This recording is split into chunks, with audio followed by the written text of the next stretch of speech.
Halo semua, salam sejahtera bagi kita semua.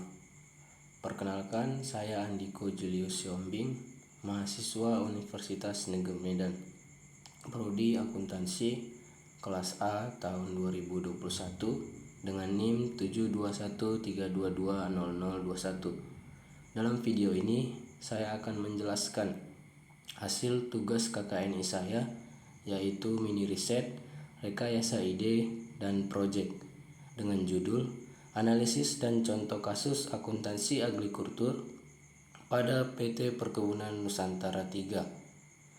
Saya juga berterima kasih kepada dosen pengampu Bapak Dr. Andus Jumiadi Abdiwinata AK MSI CFR CFTex yang sudah memberikan tugas ini dan mengarahkan kami dalam mengerjakannya. Baiklah, untuk masuk dan mengenal apa dan bagaimana perusahaan Perkebunan Nusantara 3 ini, saya akan menjelaskan profil perusahaannya. Yang pertama, profil umum. PT Perkebunan Nusantara 3 atau PTPN 3 merupakan badan usaha milik negara yang bergerak di bidang pengelolaan dan pemasaran hasil komoditi perkebunan. Komoditi perkebunan yang diusahakan adalah kelapa sawit, karet, tebu, teh, kopi, kakao, tembakau, aneka kayuan, buah-buahan, dan aneka tanaman lainnya. Saat ini PT Perkebunan Nusantara 3 telah memiliki brand nasional produk hilirisasi komoditi perkebunan dengan nama Nusa Kita, di samping beberapa brand lain yang memiliki oleh anak perusahaan dari PTPN Group. Kedua, visi dan misi perusahaan. Visi perusahaan Perkebunan Nusantara 3 adalah menjadi perusahaan agribisnis nasional yang unggul dan berdaya saing kelas dunia, serta berkontribusi secara berkesinambungan bagi kemajuan bangsa. Misi dari perusahaan Perkebunan Nusantara 3 adalah: pertama, menghasilkan produk yang berkualitas tinggi bagi pelanggan.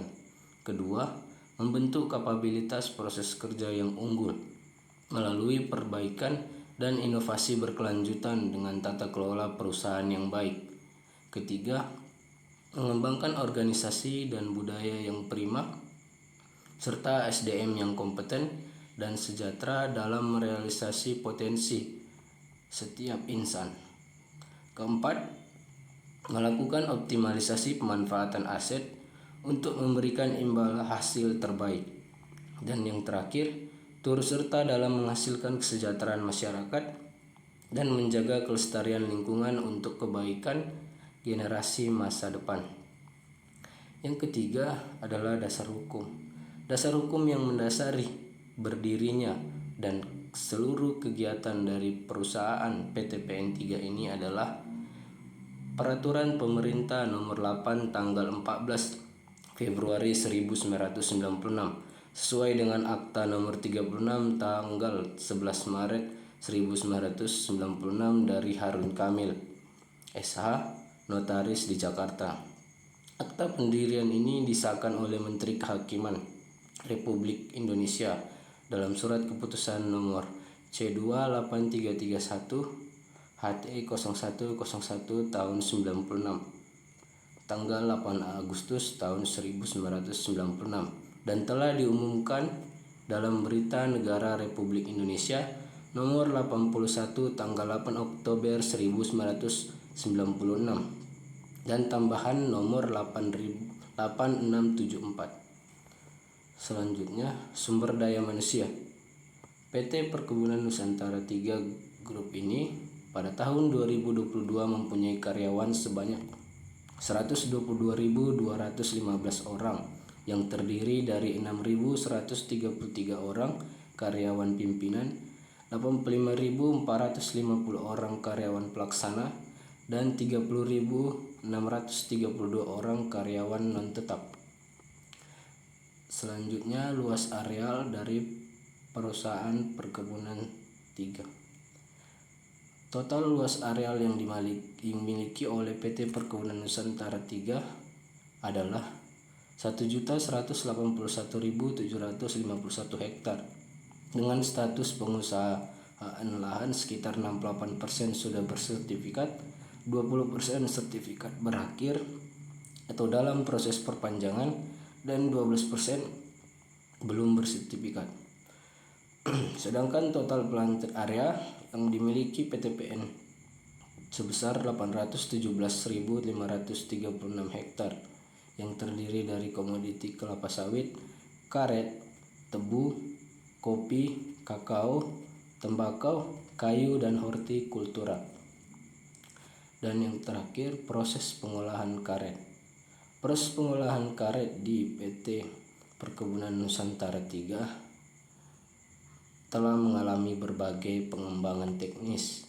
Getah pohon karet atau biasa disebut dengan lateks merupakan bahan baku karet yang dipergunakan untuk pembuatan berbagai macam alat untuk keperluan dalam rumah ataupun pemakaian di luar rumah seperti sol sepatu, ban mobil, dan berbagai produk lainnya yang semuanya terbuat dari bahan karet. Lateks yang dikumpulkan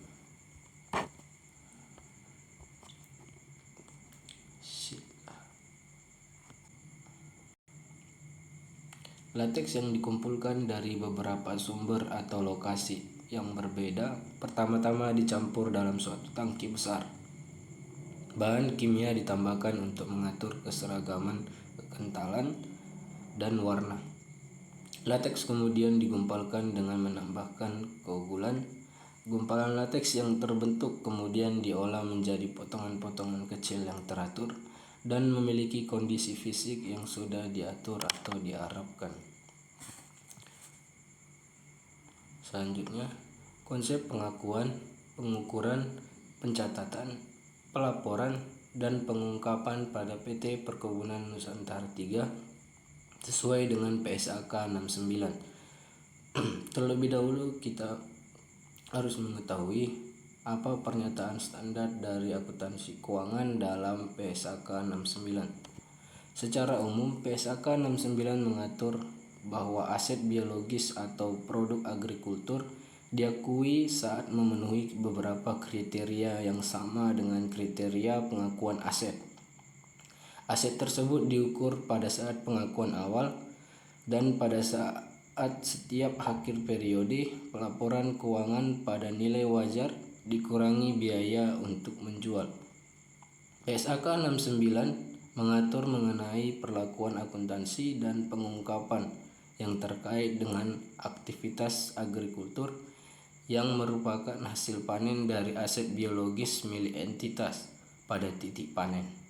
Aktivitas agrikultur adalah manajemen transformasi biologis dan panen aset biologis oleh entitas untuk dijual atau untuk dikonversi menjadi produk agrikultur atau menjadi aset biologis tambahan. Selain itu, PSAK 69 mengatur mengenai transformasi biologis terdiri dari proses pertumbuhan, degenerasi, produksi, dan prokreasi yang mengakibatkan perubahan kualitatif atau kuantitatif aset biologis.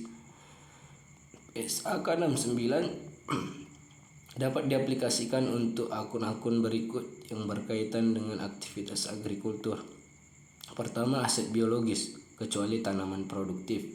Kedua, produk agrikultur pada titik panen. Ketiga, hibah pemerintah yang termasuk dalam paragraf 34 dan 35. Akan tetapi PSAK 69 tidak dapat diaplikasikan untuk pertama, tanah yang terkait dengan aktivitas agrikultur. Kedua, tanaman produktif yang terkait dengan aktivitas agrikultur. Dan hibah pemerintah yang terkait dengan tanaman produktif. Selanjutnya, konsep pengakuan, pengukuran, pencatatan, pelaporan, dan pengungkapan pada PT Perkebunan Nusantara 3. Konsep pengakuannya terdiri atas 3, yaitu pengakuan pendapatan, di mana pendapatan yang diperoleh dari hasil penjualan harus diakui.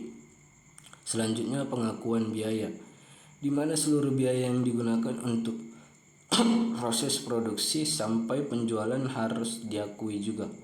Terakhir pengakuan aset, di mana PT PN3 memiliki dua aset yang harus diakui, yaitu aset yang belum menghasilkan dan aset yang sudah menghasilkan. Selanjutnya konsep pengukuran.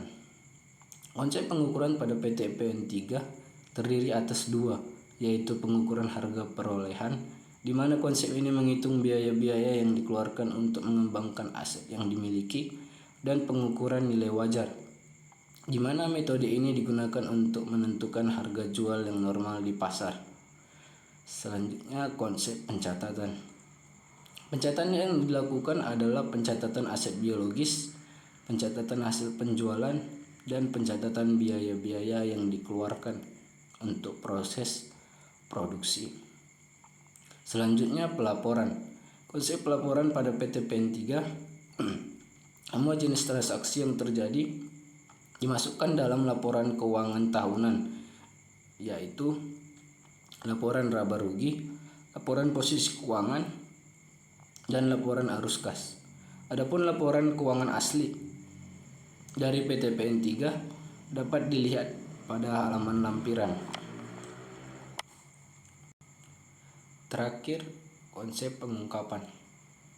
Konsep pengungkapan pada PT PN3 adalah penyajian semua perubahan atas aktivitas yang terjadi, baik penjualan maupun pembelian. PT PN3 mengungkapkan semua bentuk aktivitas keuangan yang terjadi selama setahun berjalan. Baiklah, berikut adalah contoh kasus dan penyelesaiannya. PT Perkebunan Nusantara 3 atau PT PN3 merupakan badan usaha milik negara atau BUMN bergerak di bidang pengolahan dan pemasaran hasil komoditi perkebunan. Salah satu komoditi yang diusahakan adalah karet. Karet adalah tanaman dengan habitus pohon yang tinggi dan memiliki batang cukup besar. Batangnya mengandung getah yang dinamakan lateks. Tumbuhan karet biasanya memiliki percabangan yang tinggi di bagian atas. Kegiatan utama PT Perkebunan Nusantara 3 adalah mengelola karet Brazil dan karet jelutung. Dengan asumsi karet Brazil sudah menghasilkan dan jelutung belum menghasilkan. Pada saat pembukaan lahan, PT Perkebunan Nusantara 3 membagi wilayah aset biologisnya menjadi dua wilayah. Untuk wilayah 1 yaitu karet Brazil terdiri dari 1000 pohon dengan usia 10 tahun dan sudah menghasilkan. Sedangkan untuk wilayah 2 yaitu karet jelutung terdiri dari 2000 pohon dengan usia 6 tahun namun belum menghasilkan. Untuk bibit karet Brazil memerlukan biaya Rp500.000, sedangkan karet jelutung sebesar Rp400.000. Biaya penggilingan Rp100.000 dan biaya minyak Rp50.000. Diperlukan juga biaya lain untuk gaji penjaga sebesar Rp200.000 dan biaya listrik sebesar Rp50.000. Selama perusahaan berjalan, terdapat transaksi-transaksi yang terjadi sebagai berikut. Pada tanggal 1 Januari 2023, PT PN3 membeli lahan seluas 6.000 hektar dengan nilai Rp6.900.000.000 secara hutang. Pada tanggal 2 Januari 2023, diterima modal dari pemilik sebesar Rp8 miliar. Pada tanggal 3 Maret 2023, diperlukan biaya administrasi atas pembukaan lahan sebesar Rp500.000. Pada tanggal 10 April 2023, PT PN3 membeli alat penggiling dan minyak untuk proses produksi secara hutang senilai Rp90 juta dan Rp1 juta. Pada tanggal 1 Juni 2023, dibayar gaji karyawan untuk setengah tahun sebesar Rp1.200.000. Pada tanggal 7 Juli 2023, diperlukan biaya untuk program akselerasi pertumbuhan karet sebesar Rp1.000.000. Pada tanggal 1 November 2023, untuk pertama kali karet Brazil menghasilkan sebanyak 10.000 buah, dijual sebanyak 6.000 buah seharga Rp15 juta. Pada tanggal 15 November 2023, diterima kembali sebanyak 1.000 buah seharga Rp2.500.000. Pada tanggal 1 Desember 2023 dibayar kembali gaji karyawan sebesar Rp1.200.000. Berikut adalah penyelesaiannya. Yang pertama, berkaitan dengan konsep pengakuan. Pertama, PT PN3 mengakui aset biologis yang dimilikinya, yaitu pohon karet Brazil dan pohon karet Jelutung. Kedua, PT PN3 mengakui aset biologis berupa pohon karet dan dikelompokkan seperti berikut. Pohon karet Brazil dan karet Jelutung dikelompokkan berdasarkan jumlah, usia, dan keterangan, yaitu menghasilkan dan belum menghasilkan. Selanjutnya, konsep pengukuran. PT PN3 mengukur biaya-biayanya dengan menggunakan harga perolehan aset. Harga perolehan pohon menghasilkan, yaitu karet Brazil, biaya untuk bibitnya Rp500.000 dikali 1.000 sebesar Rp500 juta. Biaya penggaliannya Rp100.000, biaya minyak Rp50.000, biaya penjaga Rp200.000, total listrik Rp50.000, dan harga perolehan untuk pohon yang sudah menghasilkan, yaitu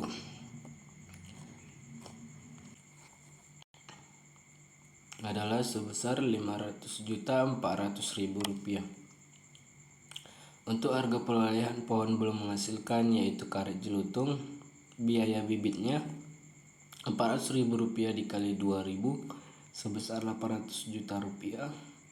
Biaya penggilingan Rp100.000, biaya minyak Rp50.000, biaya penjaga Rp200.000, biaya listrik Rp50.000. Total dari harga perolehan pohon belum menghasilkan adalah Rp800.400.000, dan total harga perolehan untuk kedua pohon adalah Rp1.300.800.000. Selanjutnya, konsep pencatatan. Konsep pencatatan berkaitan dengan pencatatan ke dalam jurnal atas transaksi-transaksi yang terjadi.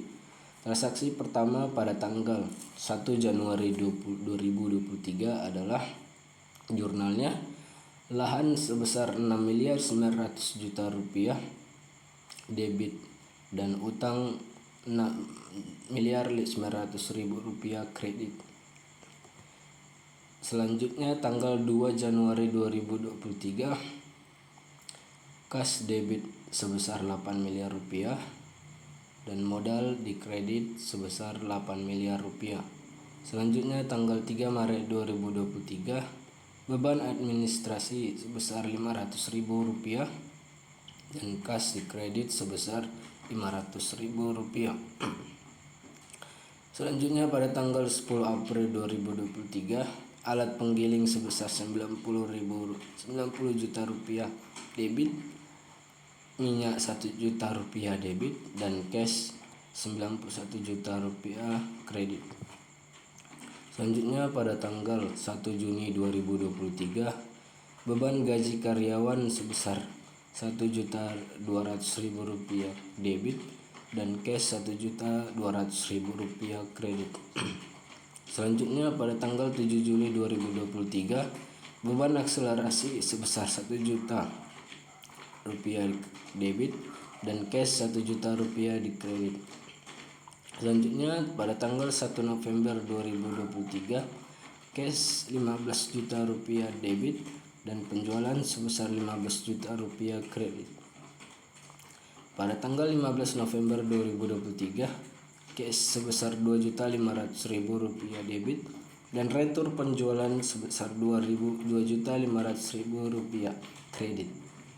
Dan terakhir pada tanggal 1 Desember 2023, Beban gaji karyawan sebesar Rp1.200.000 debit dan cash sebesar Rp1.200.000 kredit. Selanjutnya adalah konsep laporan. Konsep laporan dalam contoh soal ini adalah laporan laba rugi dan laporan posisi keuangan. Di mana laporan laba rugi terdiri atas penjualan, retur penjualan beserta penjualan bersih dari PTPN Perkebunan Nusantara 3. Dengan laba kotornya adalah Rp12.500.000, beban operasinya Rp3.400.000 dan total laba bersihnya adalah sebesar Rp9.600.000. Untuk laporan posisi keuangannya, jumlah aset lancar dan jumlah aset beserta dengan jumlah kewajiban masing-masing sebesar Rp14.991.000.000. Selanjutnya, konsep pengungkapan. Konsep pengungkapan pada PTPN 3 ini, PTPN 3 menyajikan rekonsiliasi perubahan aset biologisnya, yaitu karet Brazil yang awalnya 10.000 berkurang menjadi 4.000 karena dijual, dan namun bertambah sebesar 1.000 karena dikembalikan, sehingga menjadi 5.000 yang masih tersedia dan 5.000 yang berhasil terjual. Baiklah, berikut adalah kesimpulan dari presentasi yang saya jelaskan. PT Perkebunan Nusantara 3 atau PTPN 3 merupakan badan usaha milik negara yang bergerak di bidang pengelolaan, pengolahan, dan pemasaran hasil komoditi perkebunan. Pengakuan atau recognition adalah proses pencatatan dan pelaporan secara formal suatu akun atau pos dalam laporan keuangan. Pengukuran dalam akuntansi. Pengukuran yang paling fundamental dalam ilmu akuntansi adalah pengukuran modal dan laba. Modal dinilai berasal dari transaksi dan penilaian ulang yang terjadi di pasar modal. Laba berasal dari perbandingan dari beban dan pendapatan, juga perubahan modal dalam suatu periode akuntansi. Pencatatan merupakan kegiatan dokumentasi atau mencatat transaksi pada suatu periode tertentu. Pencatatan bisa disebut juga pembukuan karena meliputi proses mengenali transaksi dan memasukkannya sebagai catatan. Laporan akuntansi adalah hasil akhir dari seluruh prosedur ini. Jenis laporan yang dihasilkan tergantung kepada pihak-pihak yang akan menggunakan laporan tersebut. Pengungkapan laporan keuangan adalah konsep, metode, dan media tentang bagaimana informasi laporan keuangan disampaikan kepada pihak yang berkepentingan. Berikut adalah lampiran sebagai bukti laporan keuangan dari PTPN 3, yaitu laporan laba rugi, laporan posisi keuangan, dan laporan arus kas. Baiklah, demikian presentasi dari saya. Kekurangannya saya mohon maaf. Terima kasih. Salam sejahtera bagi kita semua.